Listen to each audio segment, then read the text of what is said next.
aujourd'hui on va faire un petit conseil sur les positionnements de la balle dans le stance par rapport au club. On a plusieurs clubs dans le sac avec différentes ouvertures et la balle ne se place pas de la même manière dans le stance. Donc vous allez venir avec moi, on va regarder ça.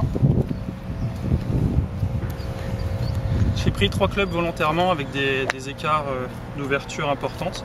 J'ai pris le sandwich, le fer 9 et le fer 5. Donc en positionnement,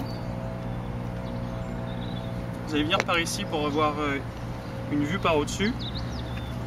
Le fer 5, on va le positionner, comme c'est un club qui est très fermé, on va le positionner sur le côté gauche du stance. On reste toujours avec un stance de la largeur des épaules. La largeur des épaules, ça correspond à l'ouverture des pieds. Ça permet que si jamais on est trop grand, c'est un peu trop grand, on risque de se déplacer, de faire du sway, on ne va pas être régulier au niveau du contact. Donc on prend un stance un peu plus réduit, largeur des épaules, ça suffit largement. Pour un fer 5, on vient mettre la balle sur la gauche du stance.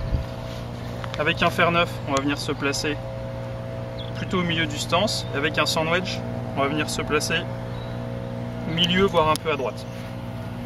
Donc ça donne à peu près ça par rapport au stance. Mettez-vous devant, comme ça vous voyez par rapport au pied ce que ça donne. Voilà, impeccable. Le fer 5, on est sur la gauche, le fer 9 au milieu et le sandwich. Tac, milieu à droite. Ensuite, un autre point important, c'est qu'une fois qu'on a placé la balle plutôt à gauche, avec un fer 5, donc tac, je reprends mon grip, ma posture, impeccable. J'ai la balle plutôt à gauche avec le fer 5. Ce qui est important maintenant, c'est que mon bras gauche et le club, ils soient sur un seul axe. Le danger, c'est d'être un petit peu les mains derrière, et donc ici, il y a un angle qui se crée. Et après, quand on va swinger, on va avoir un retard ou une avance avec les mains, ça va bouger, ça va pas aller. Ce qui est important, c'est de sentir que le bras gauche et le shaft sont dans le même axe. Et quand on swing, le bras gauche, il reste assez droit à la montée, à l'impact.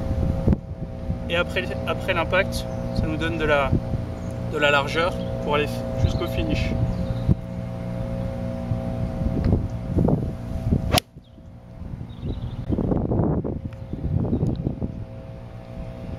Voilà, quelques petits conseils pour placer la balle et pour garder le bras gauche bien en avant quand on swing. À bientôt, bye bye.